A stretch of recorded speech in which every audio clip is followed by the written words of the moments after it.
Namaste, everyone, and welcome you once again for another engaging round of conversation on this GCC Conclave platform. In the past few weeks, we have had experts from a host of GCCs based in India and overseas sharing their stories and experiences on how change management and culture are key to creating successful business models, partnerships, and playing a key role for growth, gaining customers, and creating win-win situations, to defining the future of work and the attributes towards building a more impactful and sustainable business model. One of the key conversations at our recently concluded GCC Conclave was showcasing how GCCs, which have traditionally played at the expense side of the balance sheet, have now started looking at the income and revenue impact of the balance sheet of their respective parent organizations. GCCs in India are now creating revenue impact through a culture reboot and a changed leadership mindset from that of a service provider and to a value creator. Building on this today, our conversation is about monetizing GCC capabilities. A few of these GCCs are leading the pack in terms of developing new capabilities in the tech and the AI space. We have with us today one such GCC that is taking key AI capabilities to the market and generating revenue and impact. Before we deep dive into this conversation on the journey, their key capabilities and their future plans, let me introduce you to the gentleman who actually spearheaded this change at AB InBev and secured a seat at the table for strategic decision making. I have with me today Serge, former head of the AB InBev GCC in India and now Global Director, Interaxis, a new venture to bring AB InBev capabilities to the market. Welcome, Serge. Thank you, Sandeep. Pleasure to have you on this platform.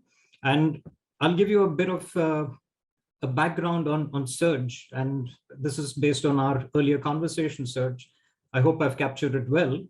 Serge really loves what he does, being a huge beer fan. His current role in AB InBev is only an extension of that.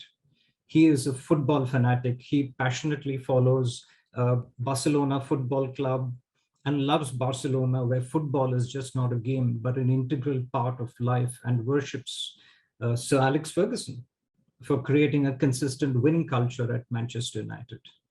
Professionally, Serge took over AB InBev's GCC in 2018 from Ricardo Farias and brought about a culture of ownership and encouragement to all colleagues to create their own legacy. He has worked in India, if I'm not wrong, Serge, for 4 years, and he has only the best of things to say about India. He connects not only with India's culture, but also with the diverse topography. He speaks highly of India's booming economy and its position in the international markets. And in Serge's own words, he finds flow in the chaos while navigating through the busy streets in India, and Bangalore specifically, on his own bullet motorcycle. Serge hails from a humble background, being the first one in his family to graduate from college and work with an international brand. Hence, he identifies with the first generation employees in India. Welcome, Serge, once again, and I hope this was an apt introduction. Thank you, Sandeep. That's an amazing introduction. I think the most comprehensive one I've ever had. So thanks a lot. Welcome. And let me now fire off my first question to you, Serge. Serge, you have been at the helm of affairs of both European as well as Indian operations. My question to you is that how do you see the uniqueness of the Indian workplace culture specifically? Over to you. Yeah, I think that's a great question. I've worked with many cultures in the last 25 years, already working for 25 years. I can't believe it. Feels like I just graduated, but clearly it's not the case. Worked with many different types of culture, mainly based in Europe. And then indeed 4.5, almost 5 years ago now moved to India. And by the way, love the country. Amazing country, amazing people, nature, heritage. I think it's an incredible country. We became yoga fanatics. Of course, meditation, we had our meditation sessions as well.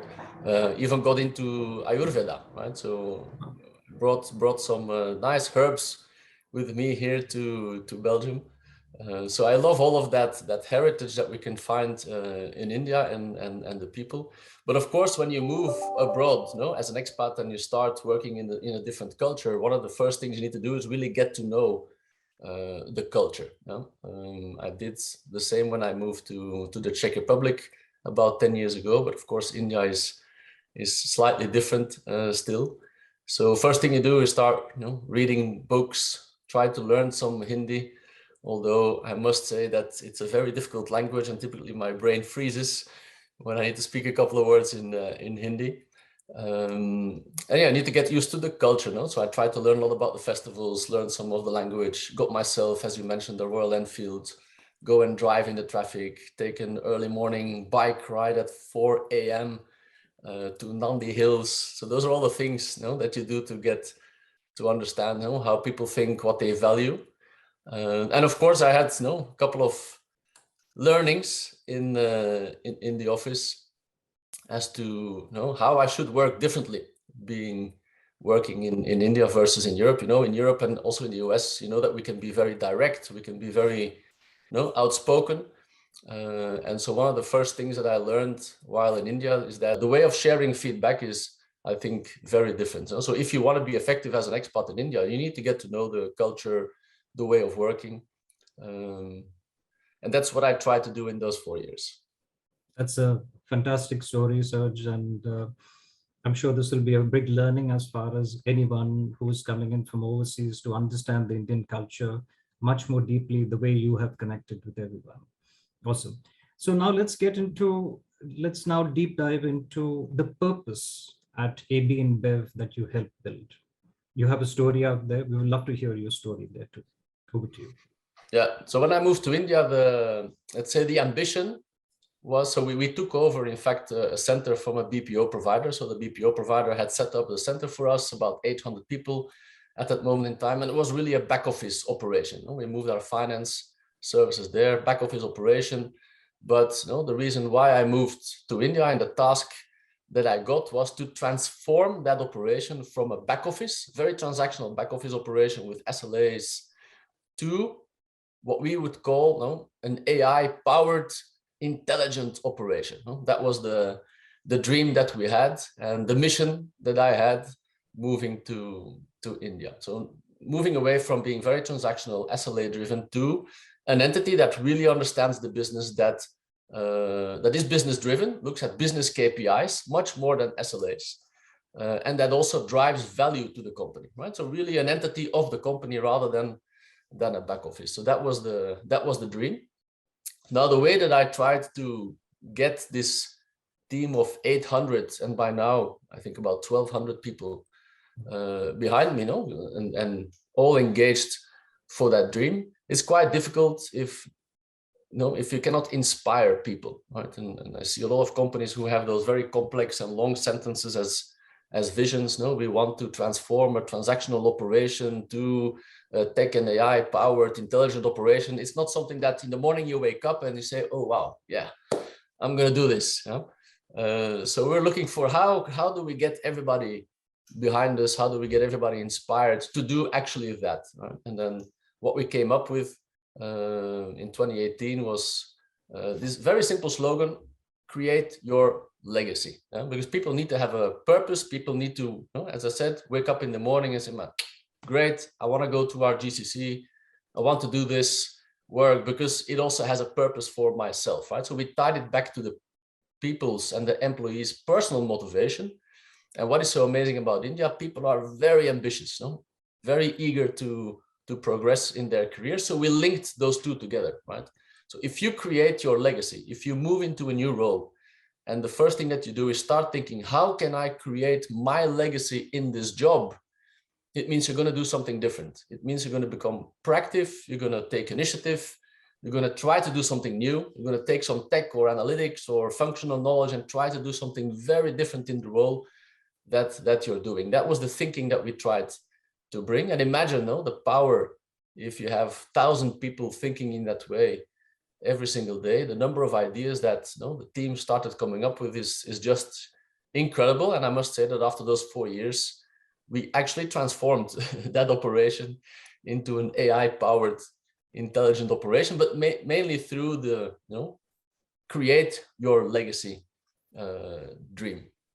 Fantastic story once again. So since you've spoken a lot about AI here, let's switch tracks to AI. And can you tell us, how did you start right at the beginning with injecting AI into your GCC? Yeah, that was quite a stressful experience, I must say. So I arrived in India, and as you mentioned, you referred to him in the beginning, the VP at the time for global operations, Ricardo Farias. He had set up the center together with the BPO provider. And I sat down with him and he said, man, very simple. What I want you to do is develop this AI-powered operation. So start injecting AI into the back office operation. Everybody's doing AI in top line, in market share growth, in promotion effectiveness, but do this in OTC, in P2P, in FP&A, in accounting. See what value you can drive for the company by injecting AI into the back office operations. Yeah, man, great challenge. Let's do it. Of course, we always dream big in AB InBev. So we start talking to a lot of providers, the AI players in the market. And we basically invite them into the meetings. Hey, great, we have this big back office operation. This is the type of data that we have. What can you do for us? How can we bring AI into that operation? And people turned around and said, no, that's not how it works, Serge. You need to give us a problem that you want solved, and then we will see how we can help you solve that problem. I said, yeah, man, but I have a lot of problems that operationally need to be solved, but I don't know what AI can do.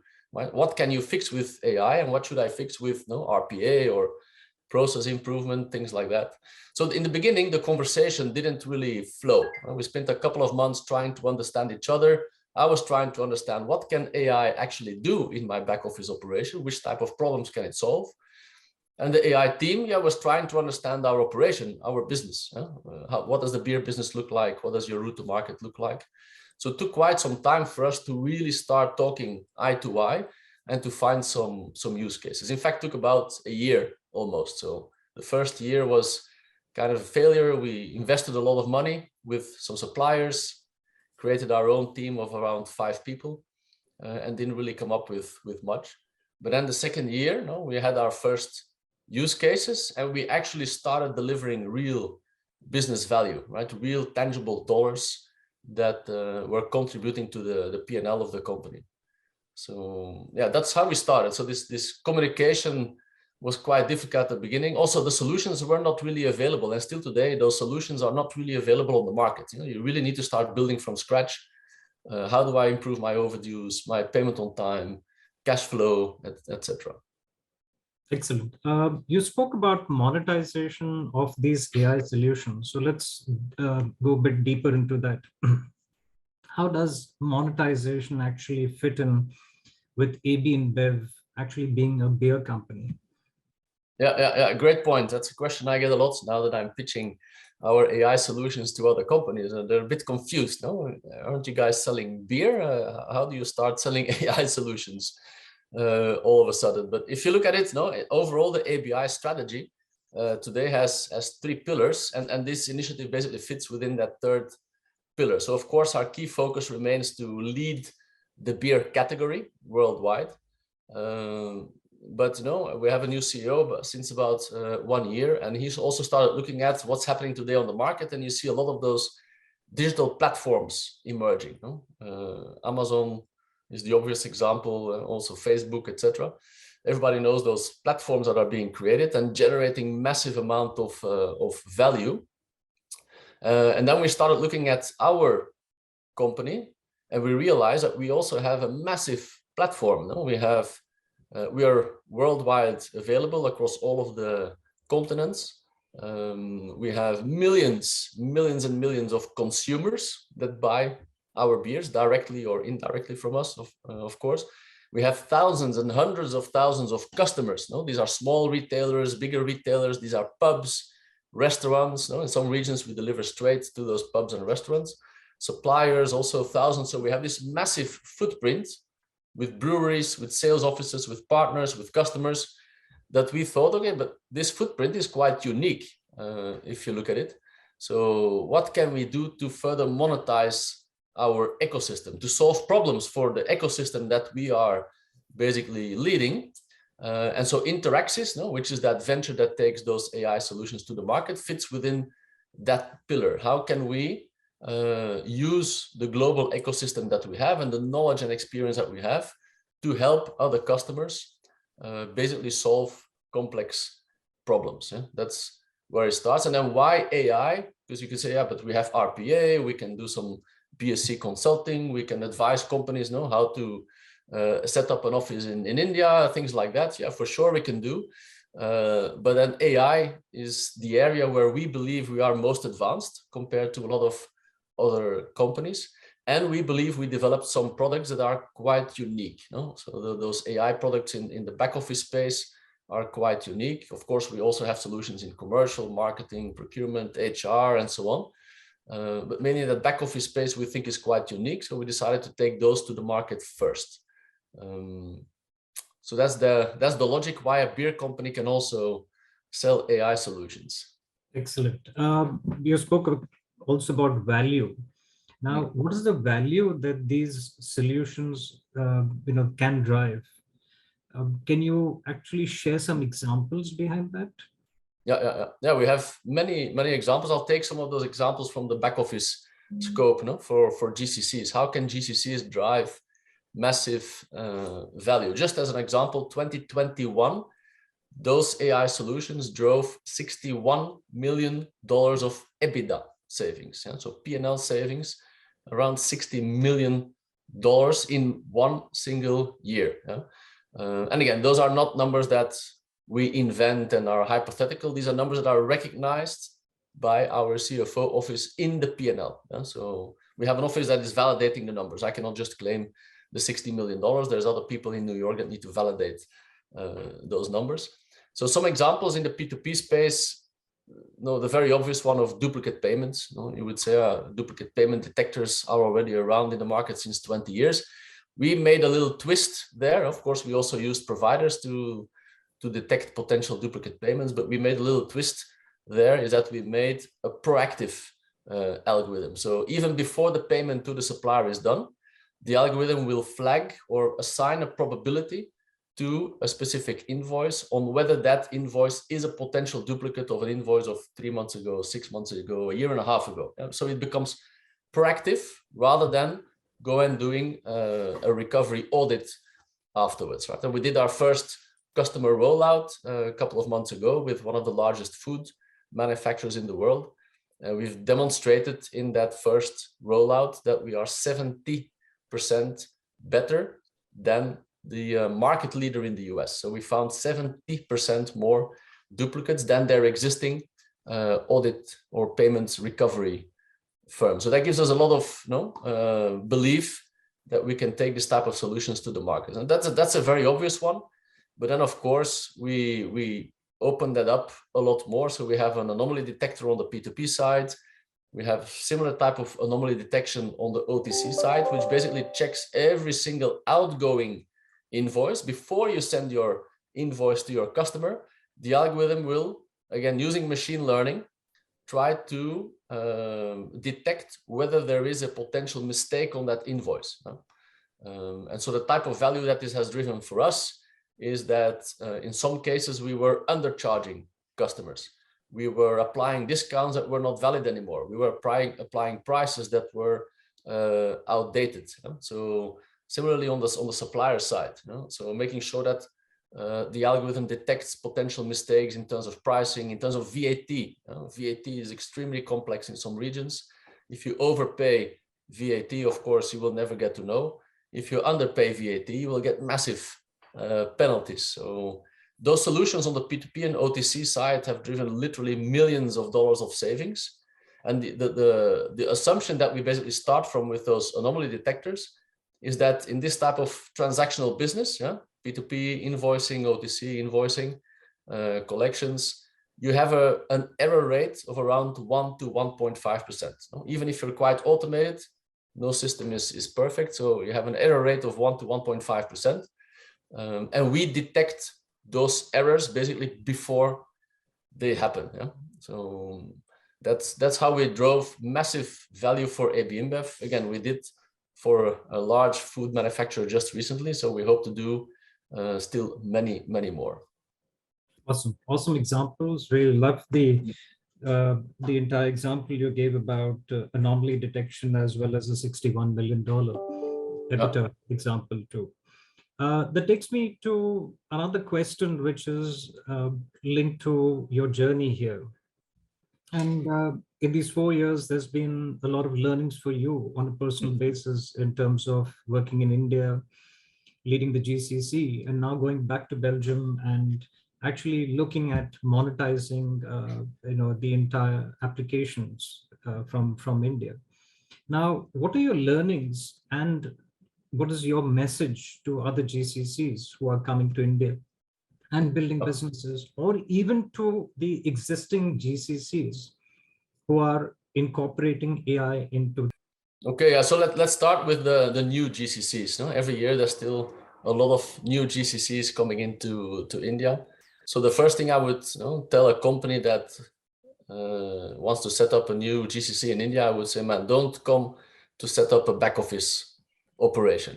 If you want to really set up a transactional back office operation, there are cheaper locations than India, right? If our ambition would have been just to set up a transactional back office, we would not have set up an office in India. We would have set up somewhere else where it's cheaper. But I think the potential today of India is way beyond that. Of course, it's a location with a good labor arbitrage compared to other regions.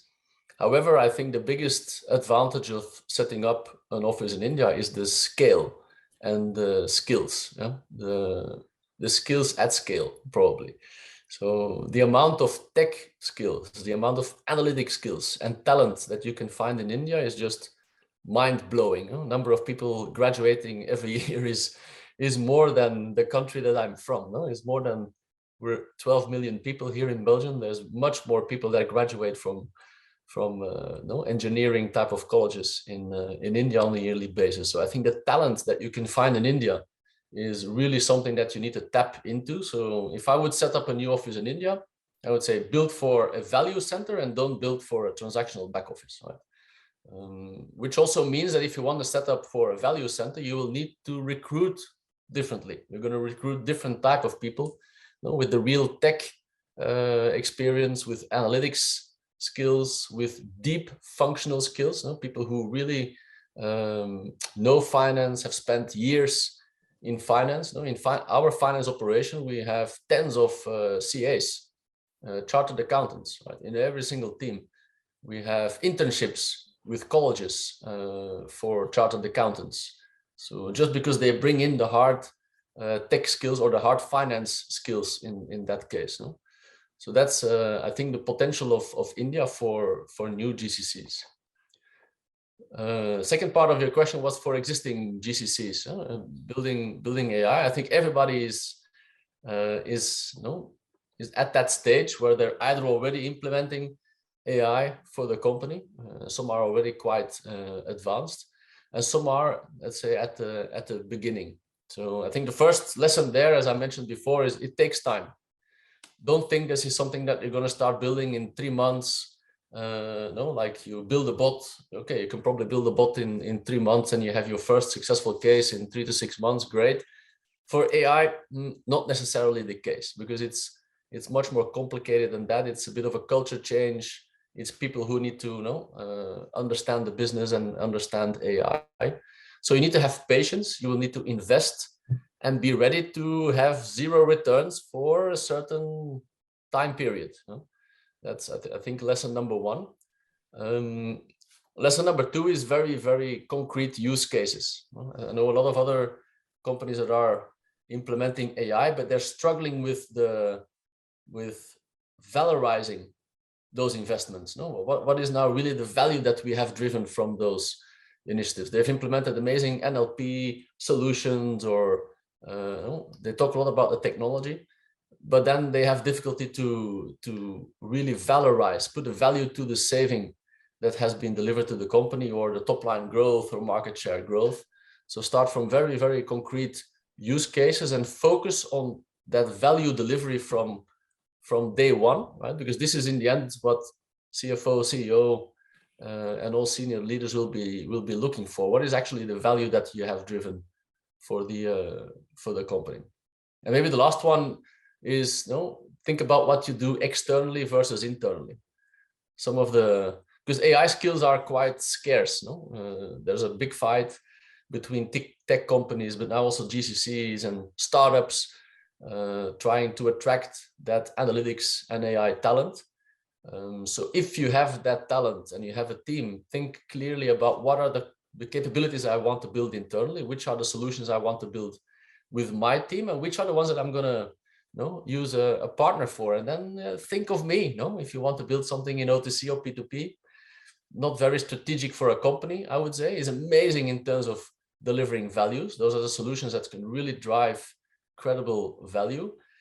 But again, is it very strategic for your company? Is it something that you need to build in-house because it is a niche type of knowledge? No, not really. A P2P OTC solution you can reuse in a lot of our other companies as well. So think of me would be the third takeaway.